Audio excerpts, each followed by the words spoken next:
Saludos cordiales. Mi nombre es Michael Terrero, en compañía de Fernelis Rubio, y vamos a estar hablando sobre los conceptos de epistemología en la unidad uno, Ciencia y Tecnología, de la materia de metodología de la investigación científica. Y para eso hemos preparado esta diapositiva respondiendo a algunas preguntas que vamos a hacer a continuación. Entonces pasamos con el compañero Fernelis para que inicie.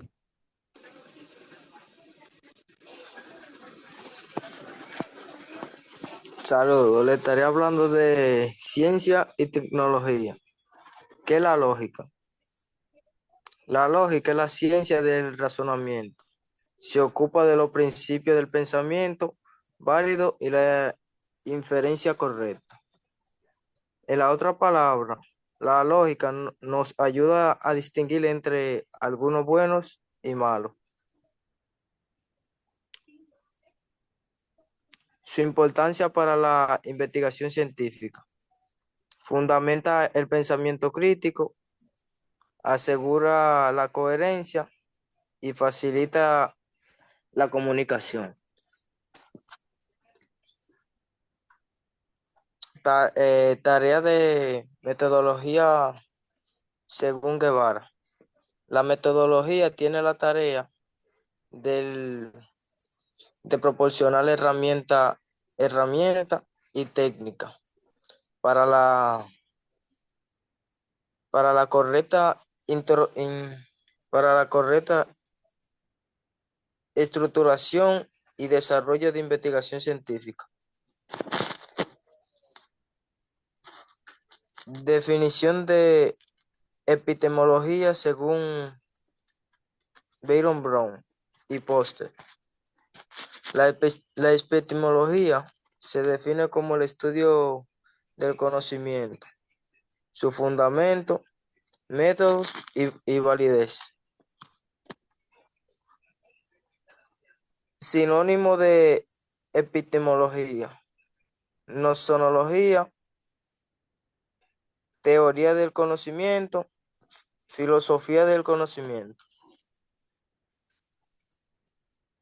Sentido etimo- eti- etimológico de conocer. Proviene del latín conoceré. Significa aprender, percibir o examinar. Campo de estudio de la exonología.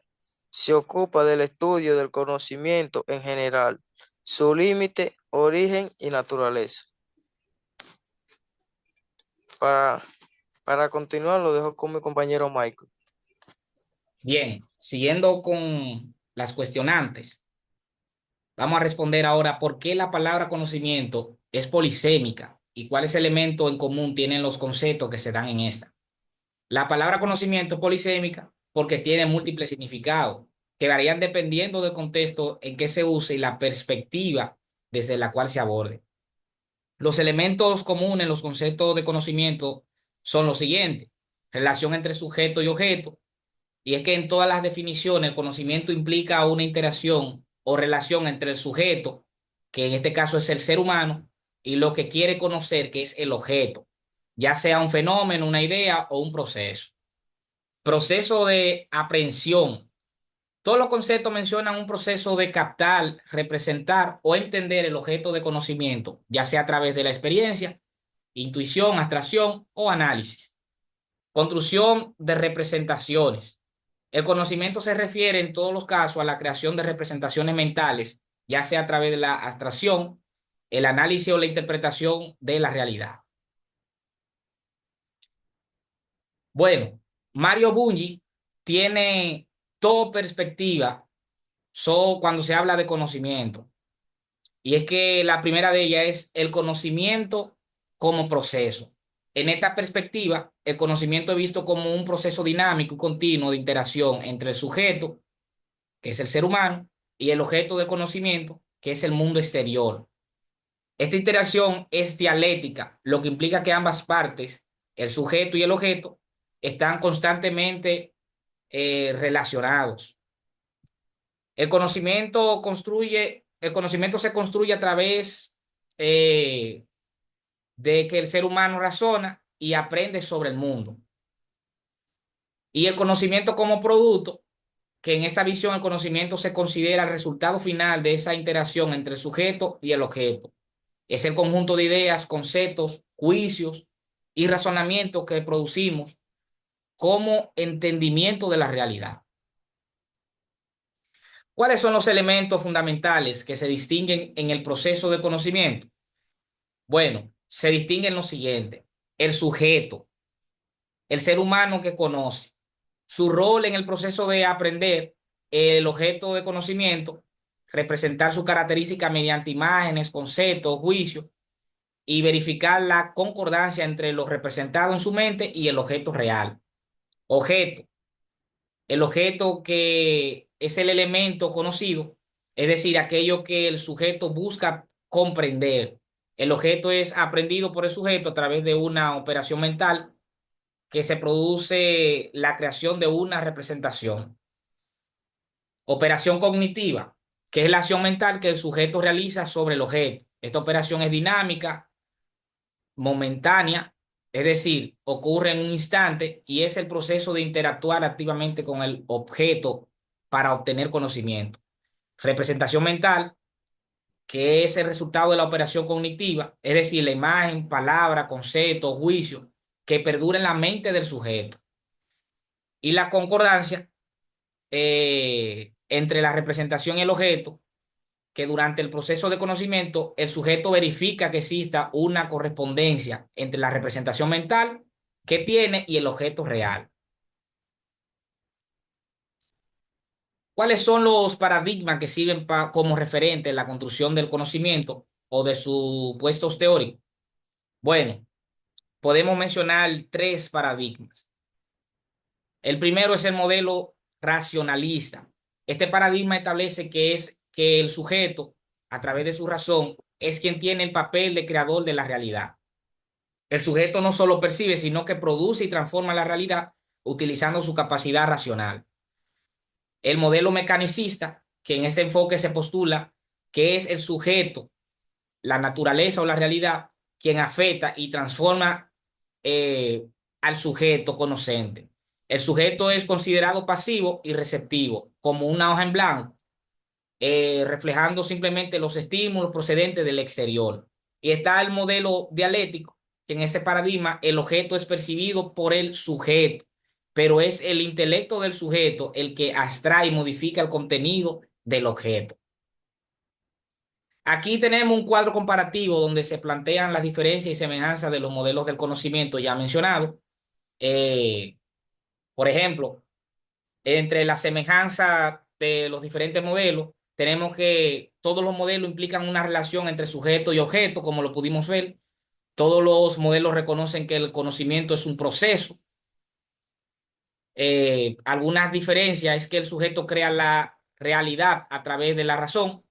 El sujeto es pasivo y refleja todos los estímulos del objeto. El sujeto y el objeto interactúan y se transforman mutuamente, etcétera, etcétera. Podemos mencionar muchísimas similitudes y diferencias entre cada uno de los modelos, pero vamos a tener en común que todos relacionan sujeto y objeto.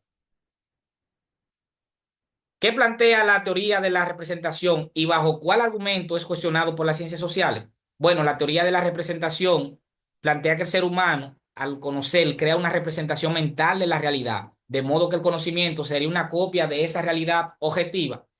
Es decir, el sujeto, que es la persona que conoce, percibe el objeto, que es la realidad o el mundo externo, y mediante el intelecto abstrae su contenido para generar una representación mental de ese objeto. Pero sin embargo, las ciencias sociales cuestionan esta visión porque consideran que la representación no es solo una simple copia de la realidad, sino que implica una transformación o construcción activa de lo observado. El argumento principal que cuestiona la teoría de la representación en las ciencias sociales es que el conocimiento no es simplemente una representación fiel de la realidad, sino que está mediado y transformado por las interacciones subjetivas y sociales del sujeto que conoce.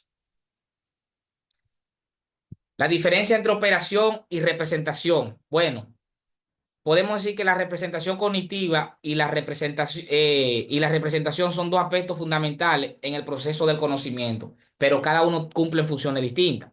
Por ejemplo, la operación cognitiva es el conjunto de actividades mentales que permiten al sujeto conocer un objeto o fenómeno. Se trata de un proceso activo y dinámico en el cual el sujeto analiza, compara, clasifica y abstrae la información percibida. También es momentánea, ya que ocurre en el instante en el que el sujeto interactúa con la realidad y procesa la información. Un ejemplo es que cuando a una persona observa un árbol, y analiza su característica, eh, observa el color, la forma, el tamaño, etcétera. Y está la representación, que es el resultado de la operación cognitiva y se manifiesta como una imagen mental o un concepto almacenado en la mente del sujeto. Es relativamente permanente ya que perdura en la memoria, puede ser evocada cuando se necesite, puede ser modificada o enriquecida con nuevas experiencias y aprendizajes. ¿Cuáles son las principales interrogantes que plantea la epistemología al conocimiento? Bueno, tenemos un grupo de interrogantes, pero ¿por qué la epistemología se plantea este interrogante? Bueno, se plantea por qué se le denomina ciencia. Bueno, la epistemología se cuestiona esto porque no todo conocimiento es científico y es necesario establecer criterios que diferencien el conocimiento científico del que no es científico. ¿Cuál es su origen? Bueno, la epistemología investiga el origen del conocimiento para entender cómo ha evolucionado las ideas sobre la ciencia y su desarrollo. ¿Cuál es su objeto de estudio? Se plantea esta pregunta porque el conocimiento no es un concepto homogéneo. Hay diferentes tipos de saberes, científico, filosófico, empírico, religioso, etcétera. ¿Cuáles son sus métodos? La ciencia se basa en métodos sistemáticos para garantizar la validez de su conocimiento. La epistemología analiza cuáles son estos métodos, por qué son efectivos y cómo han evolucionado. ¿Cuáles son sus teorías? Se cuestiona esto porque a lo largo de la historia han existido diferentes teorías sobre cómo se genera el conocimiento. ¿Cuáles son sus técnicas? La ciencia no solo usa métodos, sino también técnicas específicas para obtener y analizar datos. La epistemología se pregunta cuáles son esas técnicas y cómo influyen en la generación del conocimiento. ¿Es válido su conocimiento? Bueno, la epistemología cuestiona cómo podemos estar seguros de que ese conocimiento es verdadero. ¿Se puede decir que existen tanta epistemología como saberes concretos de la ciencia? Sí, se puede decir que existen tanta epistemología como saberes concretos de la ciencia. Y es que el material de estudio que tuvimos como apoyo nos indica que cada ciencia tiene su propio método y técnica de investigación, lo que implica que cada disciplina desarrolla su propia manera de conocer y validar el conocimiento.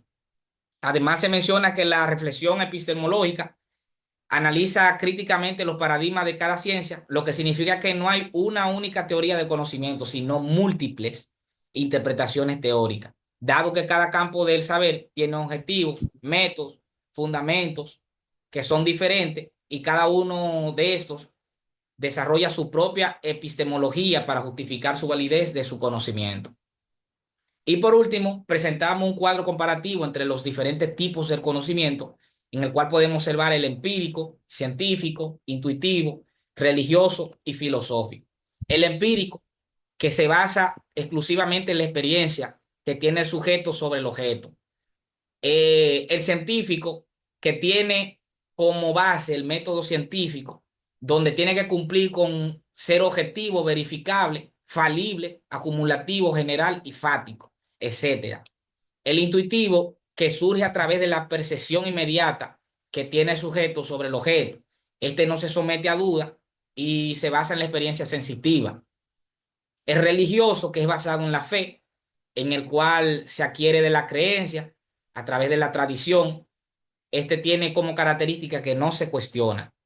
Y el filosófico, que busca conocimiento a través de la reflexión, el análisis, la razón, la lógica, es crítico y reflexivo y no se basa en la fe ni en la experimentación. Bueno, muchísimas gracias por escucharnos. Esperamos que sirva de mucho nuestra participación y podamos poder aclarar las dudas correspondientes a la cuestionante que respondimos. Muchísimas gracias nuevamente. y que pasen buenas.